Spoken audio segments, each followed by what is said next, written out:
Ça passe ou ça casse. La dernière des cartes est déjà là. Assalamu alaikum wa rahmatullahi wa barakatuhu. Bien le bonjour et bien le bonsoir à tous et à toutes. Je suis Yasmine Mahmoud et bienvenue dans ma chronique intitulée Ramadan, mon bien-aimé. Nous sommes aujourd'hui la 11e nuit impaire du mois de Ramadan et la première nuit impaire de la dernière décade de Ramadan, alhamdulillah. Les derniers jours du mois de Ramadan représentaient pour le prophète sallallahu alayhi wa sallam et ses compagnons une occasion privilégiée de se consacrer entièrement à l'adoration d'Allah, de se repentir et de se rapprocher de lui, et de l'implorer enfin qu'il concrétise les aspirations les plus chères. Dans notre société, où il n'est pas toujours aisé d'opérer une retraite totale par rapport à son environnement, en s'isolant dans une des mosquées qui ouvrent ses portes jour et nuit pendant cette période bénie, il est important de se demander comment ne pas passer à côté d'une telle adoration qui permettrait à l'être de se recentrer sur l'essentiel en opérant une rupture avec le monde qui l'entoure. Ça passe ou ça casse.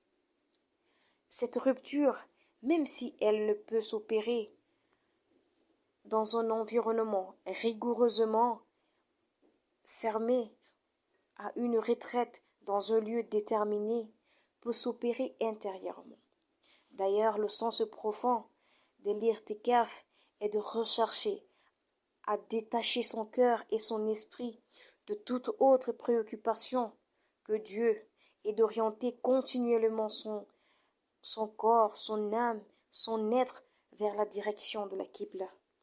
L'intention et la volonté ferme de s'extirper d'un environnement physique, visuel, sonore, qui sans cesse assaille notre intérieur et nos sens est une manière de concrétiser les objectifs de la retraite même, si les conditions nous empêchent d'être physiquement dans une mosquée. Alors, on réussira ou on échouera. Ça passe ou ça casse. Certes, le prophète sallallahu alayhi wa sallam, comme nous l'enseigne notre mère Aïcha radiyallahu anha, redoublait l'effort la dernière décade de ce mois béni, notamment parce qu'elle comporte la nuit du destin, au cours de laquelle Allah décrète pour chaque âme, pour l'année à venir, son espérance et sa subsistance. Cette retraite est une rupture en vue d'une aspiration qui doit habiter l'esprit de tout musulman, ce qui est en réalité un moyen de s'exercer à être durant notre vie dans cet état de retraite vis-à-vis d'un environnement qui nous accapare, qui occupe tout notre être. Chercher à vivre cette communion du cœur consiste en somme à suivre les pas de nos prédécesseurs, et les 10 derniers jours du Ramadan sont un moment propice à l'exercice de l'ego, à une discipline à laquelle il n'est pas forcément habitué au cours de l'année. Ça passe ou ça casse.